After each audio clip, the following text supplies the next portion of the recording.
Well, good morning, Sarina Bratton AM. Now that's very important, isn't it, as Order of Australia? You were awarded an Order of Australia for your services to tourism in the 2014 Australia Day Honours, so congratulations. Thank you very much, John. Needless to say, I was humbled and thrilled to be recognised in this way. But correctly recognised as well, though, when we go back and I look at your history in terms of the impact you've had on the Australian travel and particularly the cruise industry. I mean, you've done a tremendous amount of work, not only from your time with Cunard and then establishing Norwegian Capricorn lines in Australia and then setting up Orion in Australia, and now in your latest incarnation as your appointment heading up Compagnie du Ponant, which is a French company, but you're going to be heading up the Australian, or you are heading up the Australian part of their business. So tell me about it. Why this passion with cruising? Well, it's interesting. I actually got headhunted into cruising many years ago from the hotel industry, and I didn't have much interest because I would get seasick. So when I was approached by this company to get into the cruising industry, I really wasn't interested. But they convinced me otherwise, and having been in it, and probably one of the greatest aspects of this business or this industry is that you're involved in everything. You know, you're involved in destination marketing, you're involved in operating a large piece of complex machinery, you're involved in running a hotel, you're involved in tour operator, retail travel marketing, and so it's all encompassing. And I find it very, very, very rewarding. And more importantly, I think what has really spurred me along over the years was my keen desire to open Australia up as both a domestic and international destination, and to help Australia start to reap the rewards from a global industry that, you know, we weren't enjoying at all back in the 80s and 90s. And you've been successful in doing that, and I mean, what's happened, I suppose, in the past is that the large operators have seen the success, particularly of your Norwegian Capricorn operation, and then came into the market in a massive way. And we have a market now with the largest percentage of the population as cruisers and booming and growing. How far do you see it going? I think that we've still got a lot of growth ahead of us. And the reason I say that is that 70% of Australians live on the coast. So we have the highest coastal dwellers as percentage of population of any nation in the world. And therefore, you think about when we grew up, we would go to the beach, we would go to a seaside place. You know, we have an affinity with the sea here in Australia. And that's why I think that we've got a lot more opportunity than any other nation to continue to have great penetration as a percentage of our population. So, no, I think we've still got a long way, and you know, and I'm so thrilled that we've got to this stage, and it's testament to an industry that is delivering, I think, a differentiation of product for Australians to actually try. I also think when we think back to the very early days of cruising in Australia, where it was very much a sort of fun in the sun with some very average, you know, basic ships at the time, but a lot of people sailed to Australia on ships as part of the emigration, I suppose, or the migration into Australia. And then there was the Fair Star and the Fair Princess and so on. But cruising has so grown up, and if we look at and think about, as you know better than anybody, the quality of the vessels now operating into and out of Australia, both in terms of being based here and also the ones that visit here. I mean, it's a totally different product now. But let's talk about Compagnie du Ponant, a very boutique operation. I've read that it's only 25 years old. They've invested more than 500 million on small luxury ships. Tell me about them. Sure. Firstly, can I just say that your French is not very good, John? I know, it's the Welsh in me, you see. Okay, so tell me now. So think of it as Ponant. Ponant, okay. Ponant. Compagnie So Ponant. if we were trying to write it, say, in English, we'd go Ponant, Ponant. And that's how you pronounce the company's name. Do you know why I say Ponant? Why I say it incorrectly? Because Nant in Welsh is a river, a stream. Oh, I see. Welsh word, you see, and Right. from Pont, the first bit is a bridge. A bridge. There we go. Fire away, go on. Look, when I sold my remaining shares of Orion Expedition Cruises late in 2012, I had a call from Bridgepoint Private Equity, who are the owners of Compagnie du Ponant, together with their CEO and founder, to see what I was planning to do. And I told them I was planning to not do a great deal, maybe get my golf handicap down, sit on a couple of boards and take some time out. I was on a non-compete as part of that sale agreement for most of 2013, so I wasn't allowed to do anything in any case. But over a period of maybe 3 phone calls, they convinced me that I should fly up to Marseille and meet with them and have a look at their business model and their business plans and their ships and what have you, to see whether or not I would agree to join them. And I think what probably got me across the line was that the CEO and founder, Jean-Emmanuel Sauvé, is a very charming, good-looking Frenchman.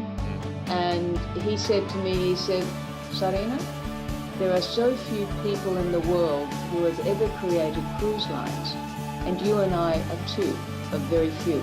I want you alongside me as I'm growing and internationalizing this business." So that appealed to my ego, and I just decided that I will jump on a plane and I'll go and meet with them. And we spent most of that following a week together, and I was very impressed with what I saw. And the ships are absolutely magnificent.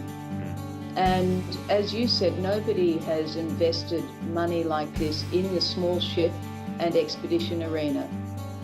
The average age of expedition ships now are over 30 years of age, and here you've got a fleet of young ships with an average of 2 years, with the 4th one coming out in April of next year. So it's quite exciting to be involved in it. And I wear a number of hats for them. I'll just explain, I actually consult to them, and I've agreed to consult on the equivalent of around 3 days a week because I didn't want to work full time.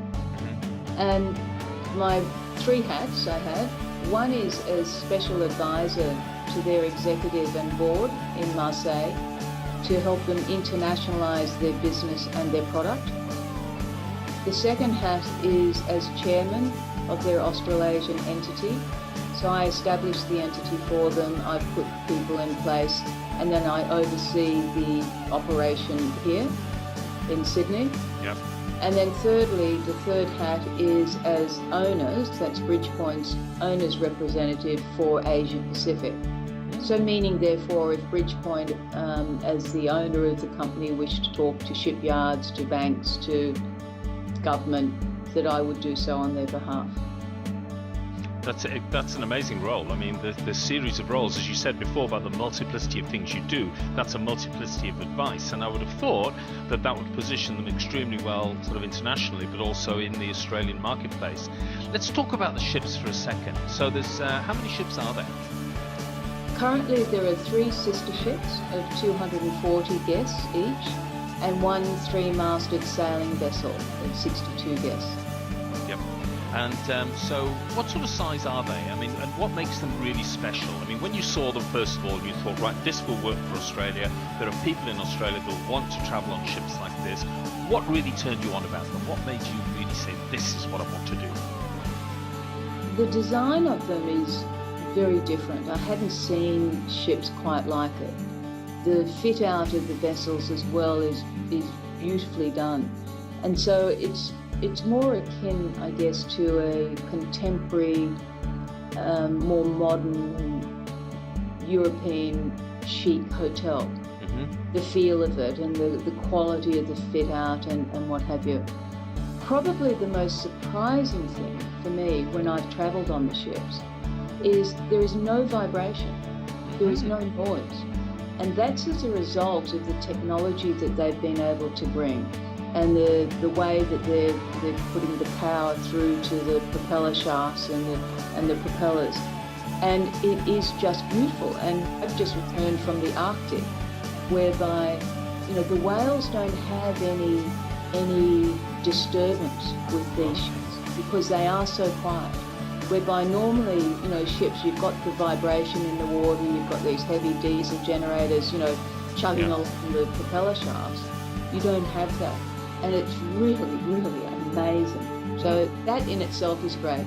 Secondly is that they were built to the clean ship set of standards, which means that they are operating at the highest level of environmentally sensitive operations and have that ability. Mm-hmm. Thirdly is that they are ice strengthened.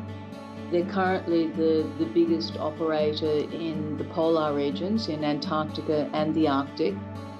And as part of my role, I've been talking to them about moving away from, not totally away, but away from the yacht cruising arena into more of the luxury expedition arena. Yes. Because they've got the capacity, they've got the size and the operational capability to be in any area of the world and operate at the highest level. And I think that that's really, really exciting. It is exciting. What about in terms of the accommodation on board? And I know that two of the ships, I think L'Australe and Le Boreal, are going to be operating in Australia from 2015.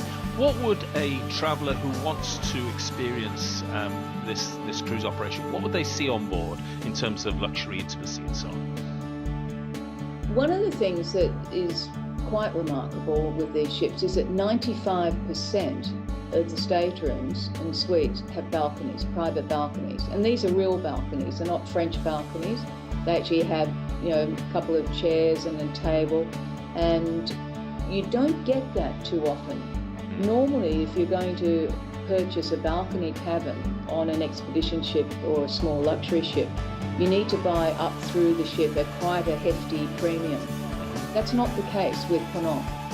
We've got only 5 entry-level accommodations that have no balcony, and then the rest of them all have balcony. And so I think that gives people an ability to taste having that luxury, but at one of the more lower entry-level prices.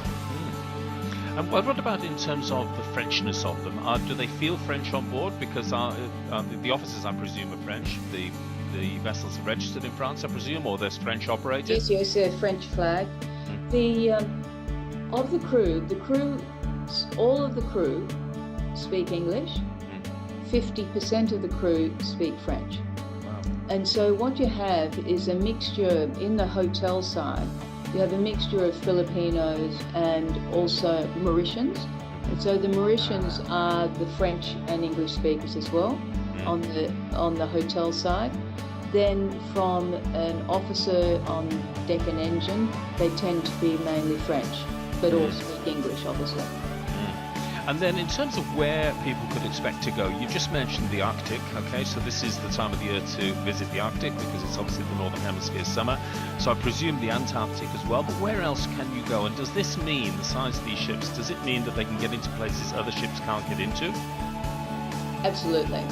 It means that we can go anywhere, John, and that's the exciting part. And I've been working with them on their 2017 deployment plans. So currently, you can do Antarctica, you can do the Arctic. We're doing the Northwest Passage right across the top. We're doing Alaska as of next year, the Russian Far East, the north of the Bering Sea, coming down through Kamchatka into the Kuril Islands, Japan, down through into Vietnam, Indonesia, into Australia, New Zealand. The New Zealand sub-Antarctic islands will be new to us late next year.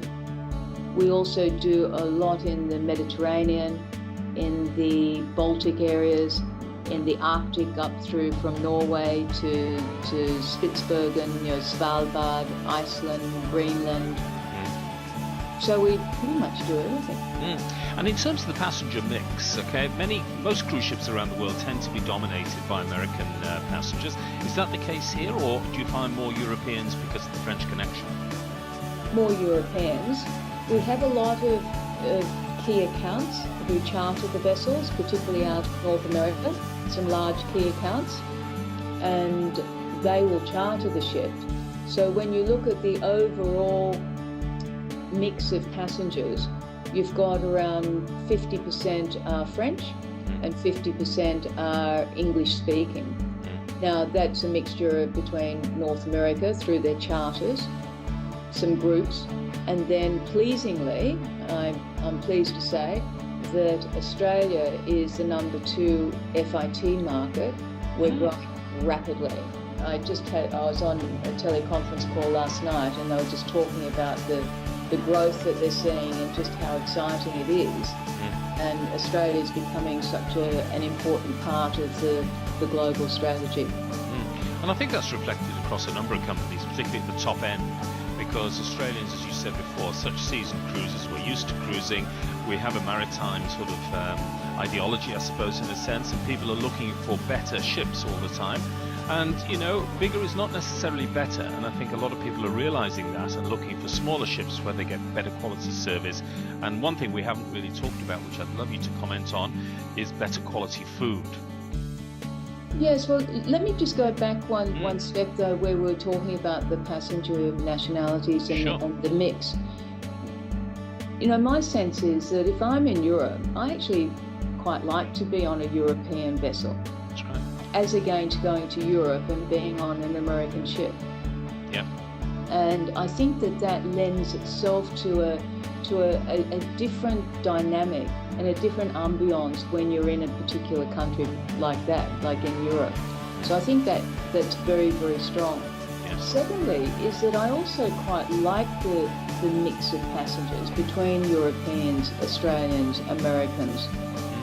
That in itself also, you know, brings people together. And we've got a reasonably strong market in Japan, in China. And so, you know, it really is an experience where you're not just with one particular nationality. That's excellent, yeah. So I think that in itself is also very good. One of the challenges, clearly, is to try to appeal to your key nationality groups. And I know this only too well when I started Orion Expedition Cruises, was that my focus was clearly on developing a product and a quality of a product, which includes food, naturally, that it would appeal to Australians. So here, what we have is a product that's been developed that appeals primarily to the French, and luckily French and Australians like similar things. You know, we like the French food, we like French wines, and so that works very well. But there are some changes that need to occur, and I'm actually working with the company in just looking at some of the things that we do. The internationalization, I suppose. How do we set up our supply chain? How do we get to do things better than what we're doing them now? Given that the company's gone through fairly quick expansion over a short period of time. That's amazing. Well, look, Sarina, I'm afraid we've got to draw this to a close now. But before we go, can you tell me where can people get more information about Compagnie du Ponant? Ponant. Ponant. I'm getting there. Yep. They can go on the website, which is Ponant, PONANT.com, and go to the English site there. Or they can call us here in Sydney on 1300 737 178. That's our toll-free number. Or they can just call us in Sydney on 02 8459 5000. Or contact their nearest professional cruise travel agent. Absolutely. We have got such wonderful travel agents in this country who are some of the greatest cruise sellers in the world. So feel comfortable to go to your agent. Well, Sarina, thank you for taking the time to speak with me this morning. As the First Lady of Cruising in Australia, congratulations on your appointment, and I'm sure that we'll be seeing a lot more of the Compagnie de Ponant vessels in Australia and are hearing a lot more about this quality product. So again, thank you for your time today. My pleasure, John. Thank you.